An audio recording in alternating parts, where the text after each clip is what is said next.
హైదరాబాద్ వనస్థలిపురంలోని శ్రీ శ్రీ శ్రీ పద్మావతి సమేత శ్రీ వెంకటేశ్వర స్వామి ఆలయంలో బ్రహ్మోత్సవాలు వైభవంగా జరుగుతున్నాయి. ఉత్సవాల్లో భాగంగా ఉదయం స్వామివారికి సుప్రభాత సేవ, తిరువారాధన చేశారు. అనంతరం ఆలయ అర్చకుల ఆధ్వర్యంలో సరస్వతి హోమం జరిగింది. కార్యక్రమంలో ఆలయ కమిటీ చైర్మన్ కొల్లిశెట్టి లక్ష్మయ్య, సభ్యులు, భక్తులు పాల్గొన్నారు. గోవింద నామస్మరణతో ఆలయ ప్రాంగణం మారుమోగింది.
స్వామివారు ఎంత అందంగా ఉన్నారు. ఉన్నారా లేదా? ఉన్నారా? స్వామి అందంగా లేరు.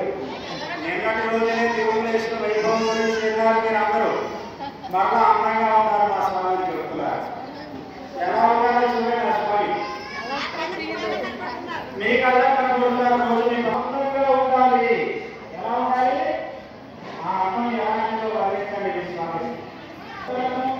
దేవాలయం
స్వామివారి ప్రత్యేక కళ్యాణ మహోత్సవానికి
ఓం ఋషదుర్గోచరాయ నమః ఓం విష్ణవే నమః ఓం సరంజనగిరీశాయ నమః ఓం వృషాద్రిపదే నమః ఓం మేరుపుత్రగిరీశాయ నమః ఓం సరస్వామిగణేశే నమః ఓం కుమారగంగదేవ్యాయ నమః ఓం వజ్రదృగ్విషయాయ నమః ఓం సువర్చలాదుతైన్య సైన్యావత్వరాయ నమః ఓం రామాయ నమః ఓం పద్మనాభాయ నమః ఓం సదావాసుదాయ నమః ఓం చక్రవైకుంఠలోకాయ నమః ఓం గిరికుండ విహారిణే నమః ఓం లింగోదే నమః ఓం లింగాయ నమః ఓం సూర్యకాంతే నమః ఓం కృష్ణాయ నమః ఓం దిగంగాయ నమః ఓం ఏకనాయ నమః ఓం హరకాయ నమః యోగీయాయ నమః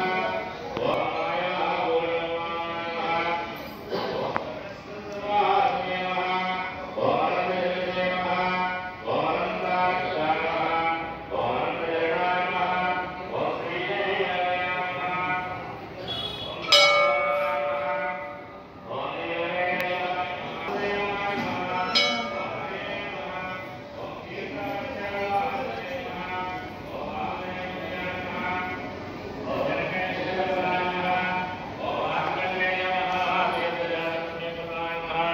ఓం వాక్పదే బ్రహ్మదాత్రే నమః ఓం చంద్రలావణ్యదాయ నమః ఓం నారాయణ భవ సుముఖో భవ సుప్రసన్నో భవ వరథో భవ ఓం నమో నారాయణాయ స్వాహ. నెయ్యి వేస్తూ ఉండాలి. నెయ్యి మాత్రమే వేయాలన్నా నేను చెప్పేంత వరకు ఆలస్యం వేస్తూ ఉండండి. స్వాహ అన్నప్పుడు వేస్తూ ఉండండి. ఓం ఓం స్వాహ. ఓం నమో భగవత్యే మహాసరస్వత్యే నమః.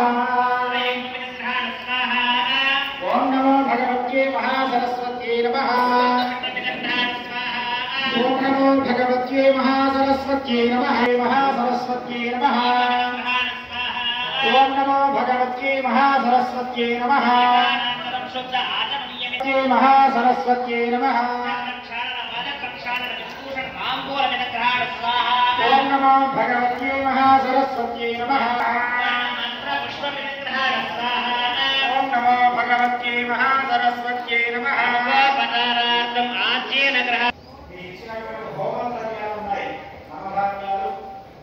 కలుపుకుంటూ స్వాహ అంటూ వేస్తూ ఉండండి. ఓం నమో నారాయణాయ స్వాహ. నారాయణాయ స్వాహ. నారాయణాయ స్వాహ. నారాయణాయ స్వాహ. ఓం నమో నారాయణాయ స్వాహ. నమో నారాయణాయ స్వాహ. నమో నారాయణాయ స్వాహ. నమో నారాయణాయ స్వాహ. నమో నారాయణాయ స్వాహ. నమో నారాయణాయ స్వాహ. నమో నారాయణాయ స్వాహ. నమో నారాయణాయ స్వాహ. నమో నారాయణాయ స్వాహ. నమో నారాయణాయ స్వాహ. నమో నారాయణాయ స్వాహ. నమో నారాయణాయ స్వాహ. నమో నారాయణాయ స్వాహ. నమో నారాయణాయ స్వాహ. సంరక్షణాన్ని చేయవలసింది అని ఆమె ప్రార్థించింది. ఆ సమయంలో దుర్యోధనుడి తల ఎగరగొట్టే బాగుంటుంది, ఏదో అనుకున్నారు.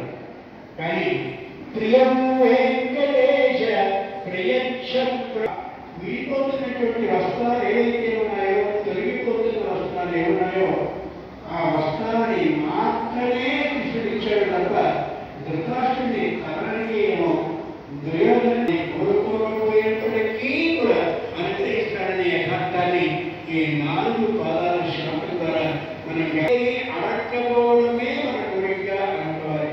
అయితే మనం అడగాలి కానీ అడగడం మాత్రం నేరం కాదు. ఆ విశేషాన్ని గమనించాలి. నా బాధ ఇది అని చెప్పుకో, కానీ ఇచ్చేదేదో అది మాత్రమే ఇస్తాను అని ఆయన లక్ష్యం. మహానుభావుడైనటువంటి శ్రీ వెంకటేశ్వరుడి చరిత్ర చాలా గొప్పది. మనం వేళ దేవలోకంలో మేరుని పర్వతం ఉంటుంది. మేరు పర్వతం దాని పేరు. పూర్తి బంగారు పర్వతం. అది బంగారమే, నిండుగా బంగారు పర్వతం. దాంట్లో మహానుభావుడైనటువంటి శ్రీ మహావిష్ణువు నిరంతరం కొలుగుతీ ఉండేవాడు. గుహలుంటాయి, వేదికలు ఉంటాయి. అటువంటి పర్వతం మీద ఆయన ఉంటూ ఉండేవాడు. ఏ సూర్య కిరణాలు దాని మీద పడేవో ఆ పడుతున్న కాలంలో అది బంగారంతో చాలా అద్భుతంగా ప్రకాశిస్తూ ఉంటే దాని ప్రతిబింబంగా కనిపించేటటువంటి దాన్ని కుమారమేరు, మేరు పర్వతానికి సరిగ్గా ప్రతిబింబంగా కనిపిస్తూ ఉండేది ఎదురుగా కుమారమేరు. ఆ కుమారమేరు